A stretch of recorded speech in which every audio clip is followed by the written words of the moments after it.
Un sâmbure de piersică de pe blatul din bucătărie poate deveni un pom roditor în 3 ani și nu te va costa nimic în afară de puțină răbdare. Fiecare pom fructifer pe care l-ai cumpărat vreodată de la o pepinieră și-a început viața exact în modul pe care urmează să ți-l arăt. Am crescut în mărginimea Sibiului, într-o casă veche de piatră cu o grădină care a hrănit 6 copii în fiecare anotimp al anului. Bunicul meu avea o livadă pentru care nimeni nu plătise vreodată un ban, pentru că fiecare pom din ea crescuse dintr-un sâmbure salvat din coșul cu fructe. Nu era om de știință și nu citea cărți de horticultură. A făcut pur și simplu ceea ce făcuse și tatălui și ceea ce familiile din satele românești au făcut generații la rând, înainte ca pepinierele să existe. L-am văzut plantând sâmburi de piersici toamna și scoțând pom tineri primăvara următoare și nu am înțeles atunci cât de obișnuit era acest lucru pe vremuri. Ținea o tăviță de lemn lângă ușa din spate, umplută cu nisip umed, și fiecare sâmbure de la fiecare fruct mâncat în acea casă ajungea acolo înainte de a fi aruncat în foc sau în mlaștina de compost. Nimic nu se risipea în acea bucătărie, nici fructul, nici coaja și cu siguranță nu sâmburele din centrul lui, până când am fost suficient de mare ca să ajut avea cireși mai bătrâni decât tatăl meu, toți crescuți din sâmburi salvați în același mod în aceeași tăviță lângă aceeași ușă din spate. Împărtășesc asta acum pentru că foarte puțini oameni mai știu acest lucru și pentru că această cunoaștere aproape că s-a pierdut în intervalul unei singure generații. Undeva pe parcurs, cultivarea propriilor pomi fructifere a încetat să mai fie ceva ce o familie făcea pur și simplu și a devenit ceva ce ți se spunea să cumperi în schimb.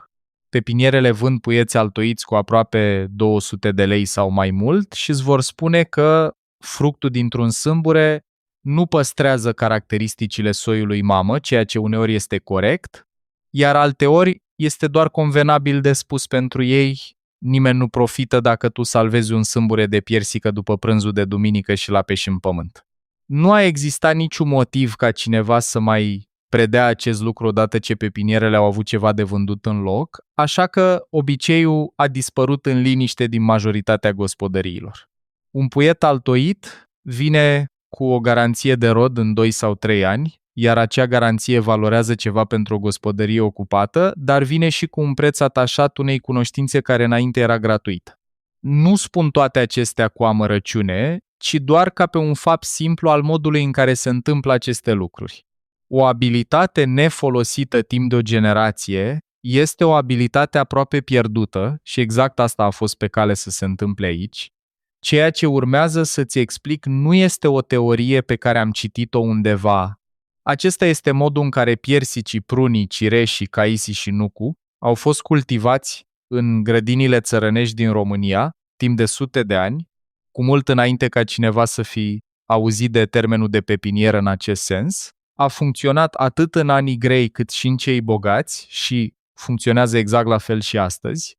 Primul pas este alegerea și pregătirea sâmburelui și aici greșesc cei mai mulți oameni fără să și dea seama.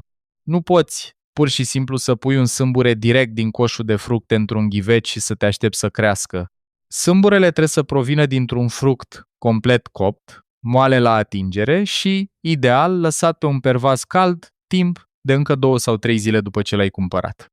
Spală sâmburele bine de toată pulpa fructului, deoarece orice zahăr rămas pe coajă va atrage mucegaiul înainte ca sămânța să apuce să încolțească.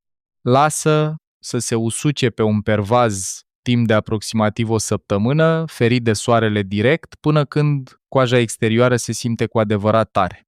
Pentru piersici și caise, acea coajă este groasă și lemnoasă și s-ar putea să vrei să o spargi ușor cu un clește de nuci pentru a expune miezul în formă de migdală din interior, având grijă să nu strivești miezul în sine. Sâmburii de cireșe și prune sunt mai mici și de obicei pot fi lăsați întregi, nucul fiind o specie tradițională de la noi, care se înmulțește similar prin sămânță brută, este tratat cu aceeași răbdare, continuă să urmărești, pentru că al doilea pas este cel care decide dacă pomul tău va crește deloc și este pasul pe care aproape toți cei care eșuează l-au omis. Al doilea pas este ceea ce bătrânii grădinari de la noi numeau simplu iernat, iar astăzi este cunoscut sub numele de stratificare la rece, Fiecare dintre acești pomi fructiferi crește într-o climă cu un anotimp rece adevărat, iar sămânța din interiorul acelui sâmbure este făcută să se aștepte la luni de frig de iarnă înainte de a fi de acord să încolțească. Sari peste acest pas și poți aștepta un an întreg fără să se întâmple absolut nimic. Pe vremuri, în grădinile boierești și de pe lângă case, grădinarii puneau sâmburii în lăzi, cu nisip umed sau mușchi, și îngropau acele lăzi într-un răsadniță rece sau într-un colț umbrit al grădinii, din noiembrie până în februarie.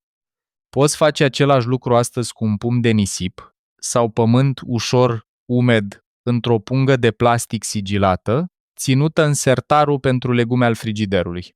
Sâmburii de piersi și caise au nevoie de aproximativ 10 până la 12 săptămâni de acest tratament la rece, menținuți la o temperatură apropiată de 4 grade Celsius. Sâmburii de prune și cireșe au nevoie în general de 8 până la 10 săptămâni în același mod. Nucul are nevoie de aproape 12 săptămâni, fiind un pic mai încăpățânat decât ceilalți. Verifică punga la fiecare 2 săptămâni și, dacă vezi că se formează mucegai, clătește pur și simplu sâmburele și ia-o de la capăt cu nisip proaspăt și umed. Unii grădinari bătrâni preferau să sară complet peste frigider și pur și simplu îngropau un ghiveș de lut cu sâmburi direct în pământ. Într-un colț umbrit, lângă un zid cu orientare nordică, lăsând frigul natural al iernii să facă aceeași treabă afară. Oricare dintre metode obține același rezultat, deoarece sâmburele nu știe și nu-i pasă dacă frigul a venit de la un frigider sau dintr-o iarnă românească. Contează doar ca frigul să fi sosit și să fi durat suficient de mult. Această perioadă de așteptare pare o perioadă în care nu se întâmplă nimic și tocmai acesta este scopul. Sub acea coajătare, embrionul din interior își întrerupe încet propriul repaus, pregătindu-se să crească în momentul în care căldura revine. Familiile din perioada de după război, care se confruntau cu raționalizarea și munceau din greu în grădinile de subzistență pentru hrană, s-au bazat exact pe această metodă pentru a și umple grădinile cu pomi fructiferi într-un moment în care puieții de la pepiniere pur și simplu nu erau accesibili pentru majoritatea gospodăriilor. Nu aveau altă alegere, iar metoda nu i-a dezamăgit. Dar aceasta este doar a doua parte, iar al treilea pas este locul în care majoritatea oamenilor care au ajuns până aici sunt cu adevărat surprinși de cât de simplu este. Al treilea pas este plantarea și germinarea și îți cere foarte puțin în afară de răbdare. Odată ce s-au încheiat cele 10 până la 12 săptămâni de tratament la rece, de obicei undeva la sfârșitul lunii februarie sau în martie, scoate sâmburii din frigider. Plantează pe fiecare la o adâncime de aproximativ 5 cm într-un ghiveci umplut cu pământ obișnuit fără turbă, așezat pe o parte mai degrabă decât în picioare, udă-l bine și pune ghiveciul într-un loc luminos, dar nu în bătaia directă a soarelui arzător, cum ar fi un pervaz orientat spre est sau o seră rece. Păstrează pământul ușor umed, niciodată îmbibat cu apă, deoarece un sâmbure inundat va putrezi înainte de a mai încolți. Germinarea nu este instantanee și ar trebui să aștepți între 3 și 8 săptămâni înainte de a vedea primul ăstar străpungând suprafața. Sâmburii de piersici și nuc sunt adesea primii care se arată, uneori în decurs de o lună. Cireșele și prunele pot dura puțin mai mult, iar caisa este adesea cea mai lentă dintre cele 5. Așa că nu, ți pierde încrederea dacă ghiveciul pare gol timp de 6 sau 7 săptămâni întregi. Odată ce puietul are 2 sau 3 rânduri de frunze adevărate și are o înălțime de câțiva centimetri, este gata să fie mutat într-un ghiveș mai mare, iar până în toamna următoare poate merge în pământ deschis, dacă grădina îți permite. Fii cu ochii în patru pe ghiveci în acele prime săptămâni, deoarece șoarecii de câmp au avut întotdeauna o slăbiciune pentru un sâmbure proaspăt plantat și mai mult de un grădinar de la țară a pierdut o tăviță întreagă peste noapte din cauza unui vizitator flămând, înainte de a învăța să acopere ghivecele cu o plasă de sârmă fină. Un puiet tânăr are nevoie de asemenea de protecție împotriva soarelui puternic de la amiază în prima sa vară, așa că un loc cu umbră filtrată în cea mai fierbinte parte a după, a miezii va prinde mult mai bine decât un pervaz gol și expus. Există un al patrulea detaliu care merită știut și se referă la ce fel de fructe te poți aștepta de la un pom crescut în acest fel. Un pom crescut din sâmbure nu este identic cu părintele său, deoarece pomii fructiferi nu-și păstrează în totalitate caracteristicile prin sămânță, așa cum se întâmplă adesea cu legumele. Ce înseamnă acest lucru în practică este că piersicul tău poate produce fructe ușor diferite ca mărime, dulceață sau timp de coacere, în comparație cu fructul din care ai luat sâmburele. În marea majoritate a cazurilor, pentru piersici, pruni, cireși, cais și nuc, fructul este încă perfect bun de mâncat și adesea surprinzător de asemănător cu părintele.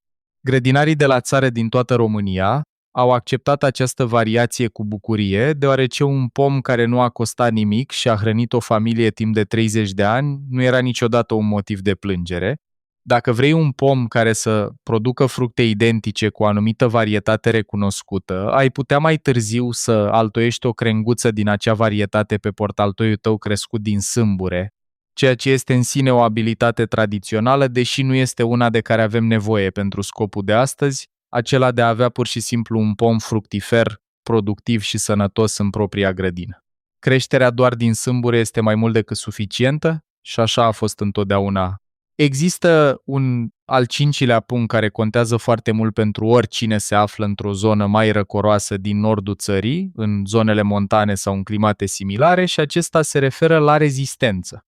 Prunii și cireșii crescuți din sâmburi tind să fie cei mai rezistenți dintre cei 5, tolerând gerul și solul sărac cu foarte puține pretenții, motiv pentru care erau cei mai buni pomi găsiți în vechile grădini țărănești din regiunile noastre mai reci. Piersicul și caisul preferă un loc mai adăpostit și mai însorit, ideal lângă un zid orientat spre sud, motiv pentru care vezi atât de des ziduri vechi de cărămidă în grădinile de la țară, construite special pentru a reține căldura zilei pentru acești pomi peste noapte. Nucul poate fi afectat de înghețurile târzii de primăvară dacă înflorește prea devreme, așa că o poziție puțin mai ferită ajută considerabil. Dacă încerci acest lucru pentru prima dată și vrei cea mai mare șansă de succes, prunul și cireșul sunt cei mai îngăduitori dintre cei 5, tolerând greșelile mici de udare sau de poziționare mult mai bine decât o va face un piersic sau un cais. Odată ce ai avut succes cu aceștia doi, trecerea la piersic, cais și nuc devine mult mai ușoară, deoarece până atunci vei înțelege deja ritmul de frig, răbdare și căldură de care depinde fiecare dintre acești pomi. Nimic din toate acestea nu este complicat odată ce o știi și nimic nu necesită ceva ce nu poți găsi în propria bucătărie și în magazia din grădină.